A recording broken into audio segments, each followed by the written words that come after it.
नमस्कार दोस्तों, वेदार्थ क्लासेज के इस YouTube चैनल पर आप सभी का स्वागत है। दोस्तों, आज की क्लास में हम रसायन शास्त्र के पाठ संख्या 2 जिसका नाम अम्ल क्षारक एवं लवण है, इसके VVI ऑब्जेक्टिव क्वेश्चंस को करने वाले हैं। दोस्त, इस वीडियो में ऐसे ऐसे प्रश्नों को शामिल किया गया है जो बोर्ड परीक्षाओं में बार बार पूछे जाते हैं और इस बार भी पूछे जाने की पूरी संभावनाएं हैं। इसीलिए आप लोग साथ में कॉपी और कलम लेकर बैठ जाइए और हर प्रश्न का उत्तर खुद देने का आप लोग प्रयास कीजिए और ये भी बताइए कि सवाल जितना दिया गया उसमें से आप लोगों ने कितने सवाल का सही उत्तर दिया है। तो आइए दोस्त, देखते हैं कि पहला सवाल क्या है। यदि आप हमारे चैनल पर पहली बार आए हैं तो चैनल को सब्सक्राइब कर दीजिए, इस वीडियो को लाइक कर दीजिए और अपने दोस्तों के पास शेयर करना मत भूलिए ताकि वे लोग भी इस महत्वपूर्ण क्लास का लाभ उठा सकें। तो चलिए दोस्त, 1 मिनट भी अपना समय गंवाए बिना अपने चैप्टर संख्या 2 के पहले सवाल की ओर आगे बढ़ते हैं। और पहला सवाल आपके स्क्रीन पर दिया गया है। कोई भी विलयन नीले लिटमस को लाल कर देता है, कोई भी विलयन नीले लिटमस पत्र को लाल कर देता है तो उसका पीएच मान क्या होता है। तो जिसका पीएच मान 7 से कम होता है वह अम्ल होता है, जिसका पीएच मान 7 से ज़्यादा होता है वो दोस्तों क्या होता है, क्षार होता है, और जिसका पीएच मान केवल 7 होता है उसे उदासीन कहा जाता है। तो यहाँ पर पूछा है कि नीले लिटमस पत्र को लाल कर देता है तो इसका पीएच मान क्या होगा। तो याद रखिएगा, कोई भी विलयन नीले लिटमस पत्र को लाल कर देता है तो उसका पीएच मान हमेशा 7 से कम होता है, यानी वह अम्ल होता है। ऐसे भी आप लोग ऑप्शन देकर समझ सकते हैं, जिसका पीएच मान 7 होता है वो तो उदासीन हो जाएगा। और यहाँ पर option number C, option number D में 8 और 10 दिया है, यानी कि इसका पीएच मान 7 से ज़्यादा है। ये तो हो नहीं सकता है क्योंकि एक सवाल का 2 आंसर एक जैसा नहीं हो सकता है। इसीलिए कोई भी विलयन नीले लिटमस पत्र को लाल कर देता है तो उसका पीएच मान 7 से हमेशा कम होता है, अम्ल होता है।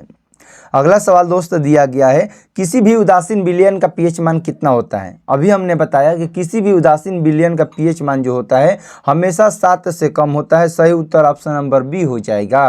अगला सवाल दिया गया है कि हमारे शरीर के पीएच मान कितना बीच के परास में होता है। हमारे शरीर का जो पीएच मान होता है कितना और कितना बीच के परास में होता है। तो हमारे शरीर का जो पीएच मान होता है 7 से लेकर 7.8 के बीच में होता है, 7 से लेकर 7.8 के रेंज में होता है, परास में होता है।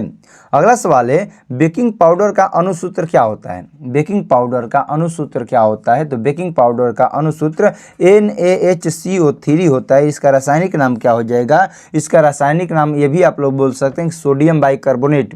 इसका रासायनिक नाम क्या हो जाएगा, सोडियम बाइकार्बोनेट, या आप लोग ऐसे भी बोल सकते हैं कि सोडियम हाइड्रोजन कार्बोनेट। दोनों तरीके से आप लोग याद रखिएगा। बेकिंग पाउडर का जो अनुसूत्र होता है NaHCO3 होता है और इसे हम लोग सोडियम बाइकार्बोनेट या सोडियम हाइड्रोजन कार्बोनेट भी कहते हैं।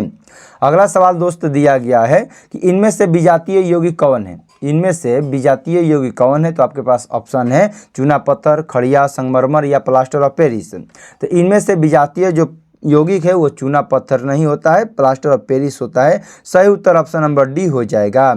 अगला सवाल है कि इनमें से कौन पीएच मान क्षारक विलयन को दर्शाता है। तो इनमें से पीएच का कौन सा मान क्षारक विलयन को दर्शाता है। तो हमने बताया कि जिसका पीएच मान 7 से कम होता है वो एसिड होता है, जिसका पीएच मान 7 से ज़्यादा होता है उसे हम लोग क्षार कहते हैं, और जिसका पीएच मान 7 होता है उसे हम लोग क्या कहते हैं दोस्तों, उदासीन कहते हैं। तो पीएच मान इसका क्या होना चाहिए, 7 से ज़्यादा, और 7 से ज़्यादा कहाँ पर ऑप्शन है, तो ऑप्शन नंबर डी में है। आप लोग ऑप्शन देखकर भी बता सकते हैं इनमें से कौन उत्तर होगा और कौन उत्तर नहीं होगा।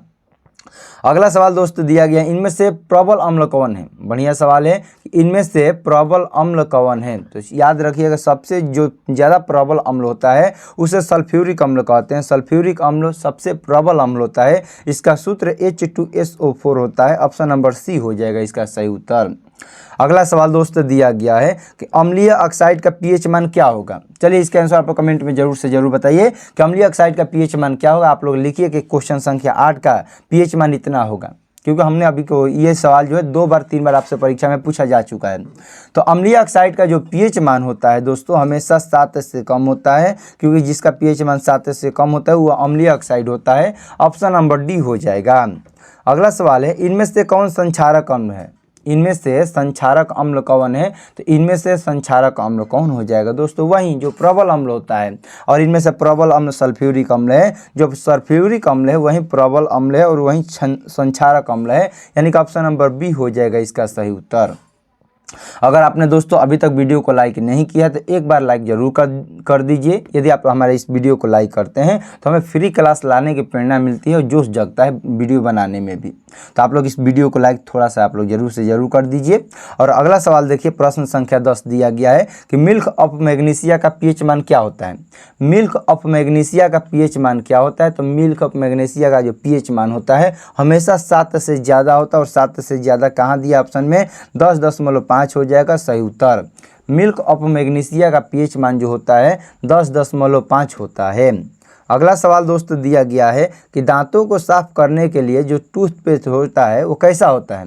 दांतों को साफ करने के लिए जो दंत मंजन का प्रयोग करते हैं, टूथपेस्ट का उपयोग करते हैं, वो कैसा होता है? तो हमारे दांत में जो साफ करने के लिए दंत मंजन का प्रयोग करते हैं वो क्षारीय प्रवृत्ति का होता है। ऑप्शन नंबर ए हो जाएगा इसका सही उत्तर।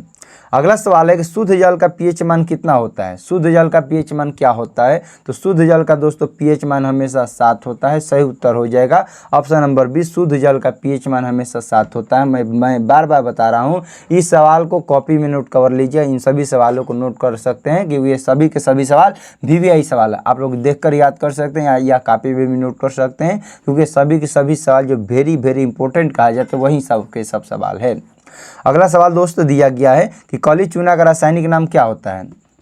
रासायनिक सूत्र यहाँ पर पूछा है कि इनमें से काली चूना का रासायनिक नाम सूत्र क्या होता है। तो काली चूना का जो रासायनिक सूत्र होता है CaO होता है। अब मैं सवाल पूछता हूँ कि काली चूना का रासायनिक नाम क्या हो जाएगा। तो काली चूना का रासायनिक नाम Ca से कैल्शियम हो जाएगा और O से ऑक्साइड हो जाएगा। तो कैल्शियम ऑक्साइड जो होता है काली चूना का सूत्र होता है।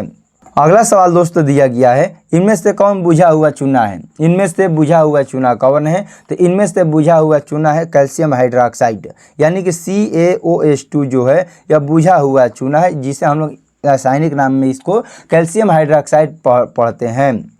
अगला सवाल है कि एसिटिक अम्ल का IUPAC नाम क्या हो जाएगा। ये ऐसे तो चैप्टर है कार्बनिक यौगिक का, लेकिन यहाँ पर पूछा है अम्ल में तो आपको बताना पड़ेगा। एसिटिक अम्ल का IUPAC नाम क्या हो जाएगा। एसिटिक अम्ल का IUPAC नाम दोस्तों एथेनोइक अम्ल होता है। सही उत्तर ऑप्शन नंबर ए हो जाएगा। आप लोग वीडियो को बीच में से छोड़ के मत जाइएगा। क्योंकि ऐसे सवाल आपके पेपर में पूछे गए हैं जिसको मैं इस ऑब्जेक्टिव टाइप में लिया हूं। तो आप लोग ध्यान से अंत तक जरूर देखिएगा क्योंकि ऐसे सवाल होते हैं जो छात्र को हमेशा कंफ्यूज कर देते हैं। तो मैं आपसे निवेदन करता हूं कि आप लोग वीडियो को बीच में से छोड़ के मत जाइएगा क्योंकि जो कंफ्यूज होने वाला सवाल जो आपके सामने आएगा या जो कई बार रिपीट होने वाला सवाल आएगा उसको आप लोग मिस कर चुके होंगे। तो आप लोग वीडियो में अंत तक बने रहिएगा। और अगला सवाल आपके स्क्रीन पर दिया गया है कि इनमें से कौन सा आयन लाल लिटमस पत्र को नीला कर देता है। इनमें से कौन सा आयन जो है वो लाल लिटमस पत्र को नीला कर देता है। तो सही उत्तर हो जाएगा जो OH- होता है वह लाल लिटमस पत्र को नीला कर देता है। सही उत्तर ऑप्शन नंबर बी हो जाएगा। अगला सवाल है कि खाने का सोडा का रासायनिक नाम क्या है।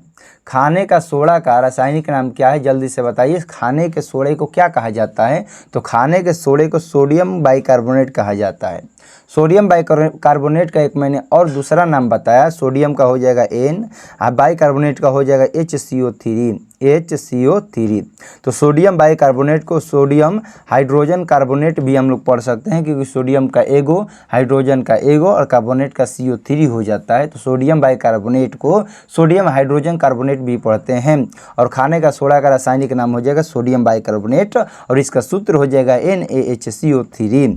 अगला सवाल है दोस्तों, एसिटिक अम्ल का तनु विलयन करने पर कौन सा अवलोकन होता है। एसिटिक अम्ल का जो तनु विलयन किया जाता है तो क्या अवलोकन होता है। यह हमेशा सिरका जैसा गंध देता है। जब भी एसिटिक अम्ल का तनु विलयन किया जाता है तो हमेशा यह सिरका जैसा गंध देता है।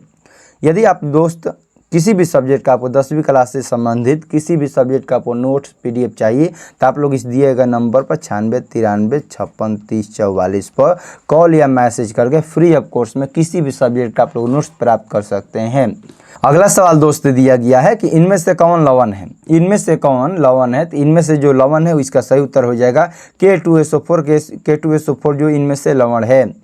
अगला सवाल है, कोई भी विलयन नीले लिटमस पत्र को लाल कर देता है, इसका pH मान क्या होता है। देखिए ये सवाल है, कई बार पूछा गया सवाल है, लेकिन कब पूछा गया, हमेशा चेंज करके पूछा गया। तो इनमें से जो नीले लिटमस पत्र को लाल कर देता है उसका pH मान, पहला वाला सवाल एकदम हूबहू है लेकिन ऑप्शन चेंज किया है बस।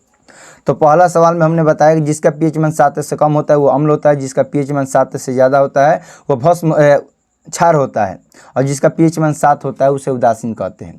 तो इसका नीला लिटमस पत्र जो होता है उसका पीएच मान हमेशा 7 से कम होता है, इसीलिए यह अम्ल हो जाएगा, और इसका पीएच मान हमेशा 7 से कम होता है। अगला सवाल है ऑक्जैलिक अम्ल का प्राकृतिक स्रोत क्या हो जाएगा। ऑक्जैलिक अम्ल इनमें से किस में पाया जाता है। ऑक्जैलिक अम्ल जो है यह इनमें से किस में पाया, ध्यान दीजिए, ये जो सवाल है 2 बार आपसे परीक्षा में पूछा जा चुका सवाल है, तो याद रखिएगा ऑक्जैलिक अम्ल जो होता है वो टमाटर में पाया जाता है। टमाटर में ऑक्जैलिक अम्ल पाया जाता है। अभी तक हम लोगों ने टोटल 21 ऑब्जेक्टिव सवाल को कर लिया है, और 21 तक में से आप बताइए कि कितने सवाल का आप लोग सही जवाब दिए हैं। कमेंट में इसका आंसर आप लोग बताइए कि 21 में से आपने कितने सही जवाब दिए हैं 21 तक के सवाल में। जितना दिए हैं आप लोग कमेंट बताइए, और अंत तक वीडियो में बने रहिएगा। और अगला सवाल दिया गया है कि प्लास्टर ऑफ पेरिस का रासायनिक सूत्र क्या होता है। प्लास्टर ऑफ पेरिस का रासायनिक सूत्र क्या होता है। तो प्लास्टर ऑफ पेरिस का रासायनिक सूत्र CaSO4 × ½ H2O होता है। CaSO4 × ½ H2O होता है। ऑप्शन नंबर बी हो जाएगा। अगला सवाल है आयोडीन युक्त नमक कौन है। आयोडीन युक्त नमक कौन है, चलिए इसका आंसर बताइए। हम सभी जानते हैं कि आयोडीन नमक का सूत्र होता है NaCl। नमक का सूत्र होता है NaCl, सोडियम क्लोराइड। लेकिन जो आयोडीन युक्त नमक होता है कौन होता है, तो सोडियम के आयोडीन युक्त जो नमक होता है Ki भी होता है, पोटेशियम आयोडाइड, और इसके अलावा KiO3 भी होता है। यानी कि आयोडीन युक्त जो नमक है NaCl + Ki और NaCl + KiO3 दोनों के दोनों होता है, इसीलिए ऑप्शन नंबर सी याद रखिएगा, आयोडीन युक्त नमक दोनों होता है। अगला सवाल है कि प्लास्टर ऑफ पेरिस का रासायनिक सूत्र क्या है। प्लास्टर ऑफ पेरिस का रासायनिक नाम क्या है। रासायनिक सूत्र तो पूछ चुका है, लेकिन रासायनिक नाम क्या है। तो प्लास्टर ऑफ पेरिस का जो रासायनिक नाम है कैल्शियम सल्फेट अर्धहाइड्रेट होता है, यानी कि CaSO4 × ½ H2O होता है। जैसे हम लोगों ने सूत्र पढ़ा कि CaSO4 × ½ H2O, ये जो सूत्र होता है किसका सूत्र होता है दोस्तों, ये सूत्र होता है प्लास्टर ऑफ पेरिस का। तो लेकिन इसका हिंदी में नाम पूछा है, रासायनिक नाम पूछा है, तो कैल्शियम सल्फेट अर्धहाइड्रेट, अर्ध मतलब हो जाएगा आधा, और जल को क्या बोला जाता है, हाइड्रेट बोला जाता है, यानी कि ऑप्शन नंबर डी हो जाएगा। अगला सवाल है कि लवंग तेल किस प्रकार का सूचक है। आप ही लोग बताएं कि लवंग को तेल को क्या हम लोग प्राकृतिक कहेंगे कि संश्लेषित कहेंगे, गंध देता है, या इनमें से कोई नहीं। तो जो लवंग का तेल होता है वो गंधीय सूचक होता है। सही उत्तर ऑप्शन नंबर सी हो जाएगा। अगला सवाल है कि दही में कौन सा अम्ल पाया जाता है। जो दही होता है उनमें कौन सा अम्ल पाया जाता है। तो दही में हमेशा लैक्टिक अम्ल पाया जाता है। ऑप्शन नंबर सी हो जाएगा इसका सही उत्तर। दोस्तों अगर आप लोग सच में 2027 बोर्ड परीक्षा में अच्छा नंबर लाना चाहते हैं तो हर सवाल का जवाब मेरे आंसर देने से पहले आप लोग इसका आंसर बता दीजिए। जब हमारे से पहले आप लोग इसका आंसर बताइएगा तो आपके ऊपर एक कॉन्फिडेंस होगा कि हमको इसका आंसर मालूम है, इसका आंसर मालूम नहीं तो आप लोग याद कर सकते हैं। तो हमारे जवाब देने से पहले आप लोग इसका आंसर जल्दी से जल्दी बताने का प्रयास कीजिएगा। अगला सवाल दोस्तों दिया गया कि शल्य चिकित्सा में टूटी हुई हड्डियों को जोड़ने के लिए किसका उपयोग किया जाता है। तो शल्य चिकित्सा में यानी टूटी हुई हड्डियों को जोड़ने के लिए हमेशा प्लास्टर ऑफ पेरिस का प्रयोग किया जाता है, यानी कि कैल्शियम सल्फेट और हाइड्रेट का प्रयोग किया जाता है। अगला सवाल है अमोनियम क्लोराइड का जलीय विलयन कैसा होता है। अमोनियम क्लोराइड का जो जलीय विलयन होता है वो कैसा होता है। तो अमोनियम क्लोराइड का जो जलीय विलयन होता है हमेशा अम्लीय होता है। अगला सवाल है कि एसिटिक अम्ल का प्राकृतिक स्रोत क्या है। एसिटिक अम्ल इनमें से किस में पाया जाता है। तो एसिटिक अम्ल हमेशा याद रखिए, तो पूछा नहीं है लेकिन याद रखिएगा एसिटिक अम्ल सिरका में पाया जाता है। अगला सवाल है सिट्रिक अम्ल का प्राकृतिक स्रोत क्या है। सिट्रिक अम्ल इनमें से किस में पाया जाता है। इमली में, टमाटर में, संतरा में, नींबू में, दही में। तो जो सिट्रिक अम्ल होता है दोस्त वो संतरा नींबू में पाया जाता है। सही उत्तर ऑप्शन नंबर सी हो जाएगा। यहाँ हम लोगों ने 30 केवल ऑब्जेक्टिव सवाल को देख लिया। यहाँ पर लगभग सही से ज़्यादा ऑब्जेक्टिव सवाल है, लेकिन जो भी ऑब्जेक्टिव सवाल है बार बार पूछे जाने वाला ऑब्जेक्टिव सवाल है, यहीं आपको हम लग सकता है कि 30 है। ऐसा बहुत सारा सवाल है जो कि आपसे परीक्षा में बार बार पूछे जाएंगे और आगे की क्लास में हम लोग उन सभी सवाल के बारे में चर्चा करेंगे। तो चलिए दोस्त आज की क्लास को यहीं पर फिलहाल समाप्त करते हैं। क्लास कैसा लगा, क्लास कैसा लगा कमेंट में ज़रूर बताइए। अभी तक आपने इस वीडियो को लाइक नहीं किया तो मैं फिर बोल रहा हूं दोस्त कि इस वीडियो को एक लाइक ज़रूर कर दीजिए। यदि आप लोग लाइक करते हैं तो हमें क्लास लाने की प्रेरणा मिलती है। फ्री ऑफ कोर्स क्लास लाने में हमें जोश जगता है, यानी कि मोटिवेशन मिलता है, आप लोग कह सकते हैं। तो दोस्त आज की क्लास को यहीं पे समाप्त करते हैं। क्लास कैसा लगा कमेंट में जरूर बताइए। यदि आप लोग हमारे चैनल पर नए हैं तो चैनल को सब्सक्राइब कर दीजिए, इस वीडियो को लाइक कर दीजिए। यदि आपका कोई भी दोस्त मित्र भाई बहन 10वीं कंप्लीट तैयारी करना चाहते हैं तो इस वीडियो को शेयर करके सब्सक्राइब जरूर करवाइए। मिलते हैं अगले क्लास में, तब तक के लिए आपको जय हिंद जय भारत।